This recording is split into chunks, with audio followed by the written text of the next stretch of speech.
Greetings to all individuals present. My name is Sabimbola Taiwo, and it is my privilege to guide you through the presentation of my integrated management research project. The presentation is titled Narrated Digital Presentation of Findings. Today, I would like to give a comprehensive analysis of my research study titled Ethics in Management, a case study of Brett and Menger, United Kingdom. The study explores the crucial role of ethics in management, specifically focusing on the operational strategies and practices of Brett and Menger, UK.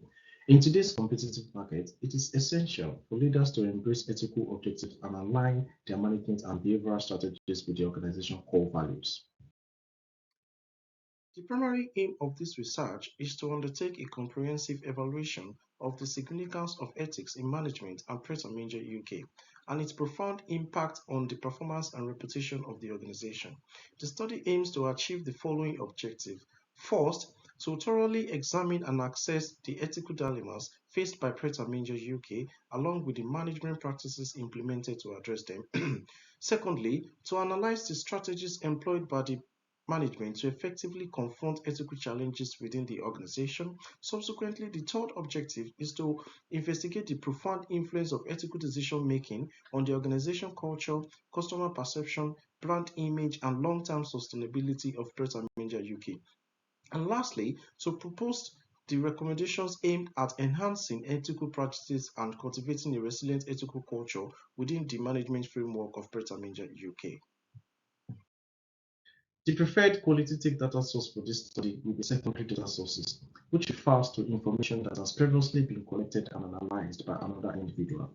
For this study, my source for data includes accessing academic databases such as JSTOR, Journals of Business Ethics, Wiley Online Library, Journals of Organizational Behavior, Sustainable Brands, Journals of Marketing and Communication, and lastly, Pratt& Menger yearly report with dates ranging between 2013 to 2024.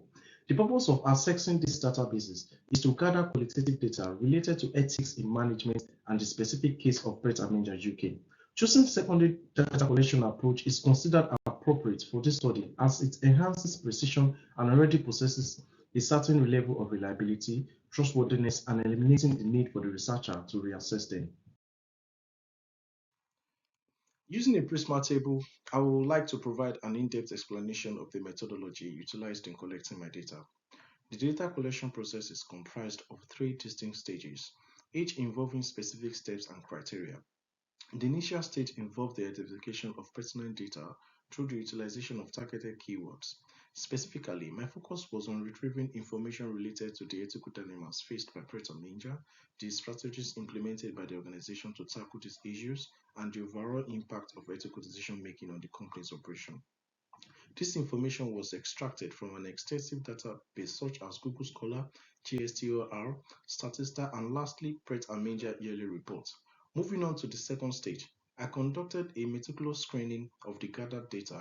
This entailed a thorough check for any instances of duplicate entries and the application of specific criteria to ensure that only the most relevant articles were included. For instance, I considered articles published between the years 2013 to 2024, excluding any that were not directly connected to Pratt& Menger UK or did not address the topics of ethics and consequence of ethical decision making and organization culture and long-term sustainability at Pratt& Menger UK. Lastly, having established the necessary criteria and carefully evaluated the data against the aforementioned criteria using the screening process, I proceed with the analysis of the remaining data. The selection of this data was based on its alignment with my research objectives, questions, and goals. As a result, a total of 10 studies were included from the initial pool of 90 articles that were identified at the outset of the data collection process. Here, I would like to take you through my data analysis procedure. To analyze the data, this study employs thematic analysis, and this focuses on finding, characterizing, elucidating, validating, and connecting themes. And this is beneficial to this study because of its adaptability and simplicity. In the process of conducting the analysis for this study, I applied the 6 phases of thematic analysis, which are the initial steps, which involves where I familiarize myself with the data collected from credible source.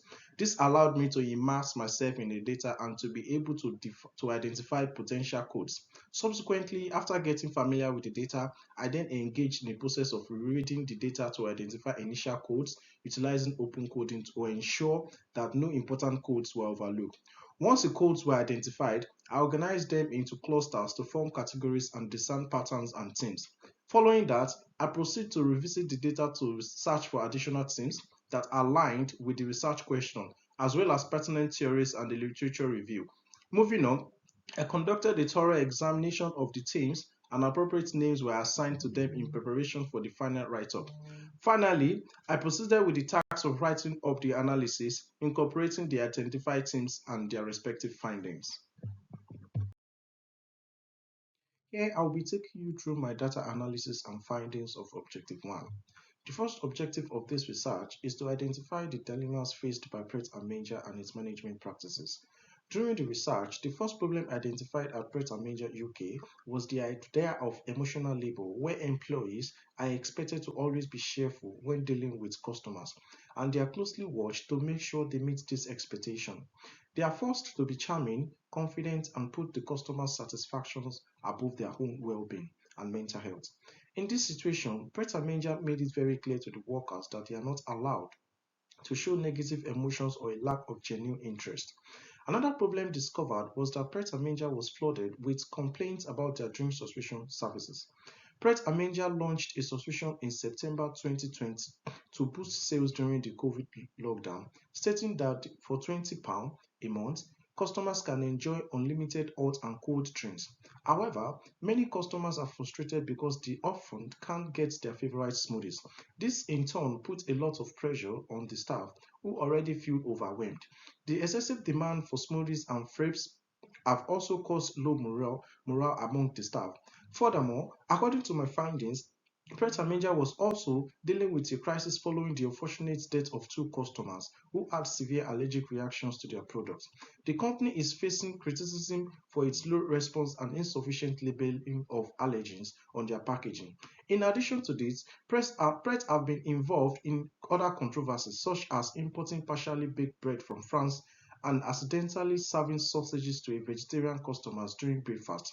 All these incidents have raised doubts about the company's reputation as a provider of healthy and natural food and making customers with allergies to become increasingly concerned about the reliability of food outlets.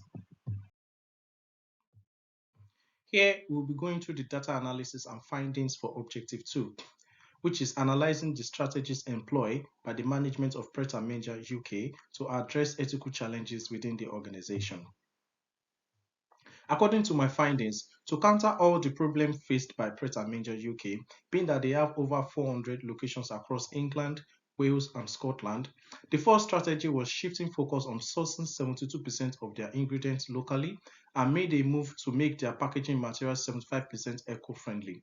In addition, they actively promote higher welfare outdoor bred pork instead of beef.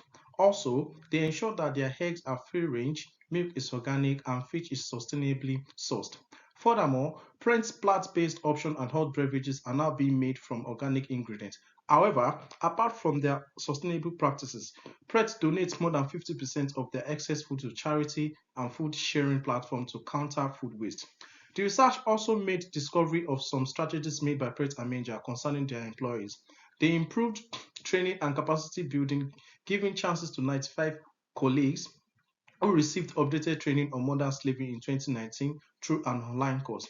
Also, within the organization, Pret and Manger creates a mental health champions who play a crucial role in providing a safe space for staff to discuss any challenges they may be experiencing, including those related to forced labor, emphasizing on fostering thoughtful leadership, where colleagues are encouraged to dedicate time to understand their teams on an individual level and genuinely caring about their well-being.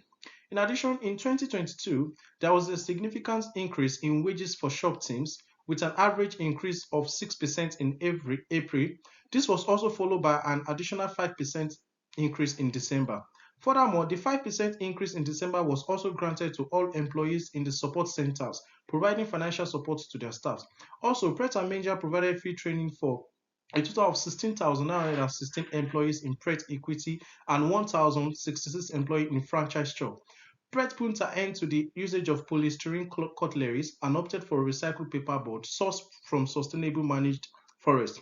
Also, they converted several shops to plastic-free packaging for freshly made products, and all of the bags that were used for the coffee beans are now made from recyclable mono materials. Here we'll be going through the data analysis and findings for Objective 3, which is investigating the impact of ethical decision making on the organizational culture, customer perception, and long-term sustainability at Pret& Manger UK. According to my findings, I found out that Pret& Manger stands out among food chains as an eco provider against Costa Coffee, Greg's, Caffeinero, and Starbucks. Pret& Manger tops with 52% overall, according to Statista in 2016, with staff friendliness scoring 57%, overall cleanliness scoring 52%, food quality scoring 58%, speed of service 58%, healthy options 56%. Also, by printing their self-adhesive product labels differently, Pret& Manger used 1,236 km less of backing materials a year. The study also finds that Pret& Manger also re-engineered their mac and cheese box, which enabled them to reduce the amount of plastic by 37%, that is 1.8 tons of plastic less in a year.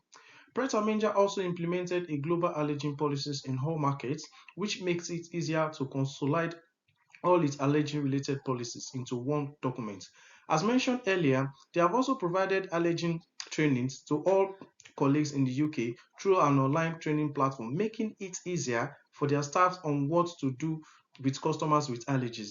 They also introduced a new recipe management that allows them to gather information from suppliers all the way to their shops, and also by creating an allergies monitor team, which enables them to closely monitor allergens complaints and provide a monthly report to senior management team. This information is also periodically shared with primary authorities and the Food Standards Agency.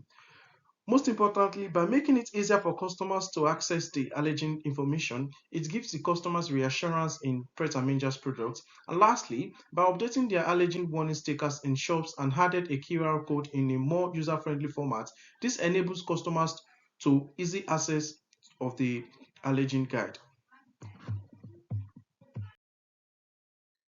In conclusion, this study discovered that Pret& Manger faced criticism for issues related to authenticity, practices, and allergen labeling. However, they remain committed to sustainability, employee well-being, and innovation. They prioritize sourcing locally and using eco-friendly packaging, while also placing a strong emphasis on mental health. Despite the challenges they face, Pret& Manger strives for transparency, customer satisfaction, and continuous improvement.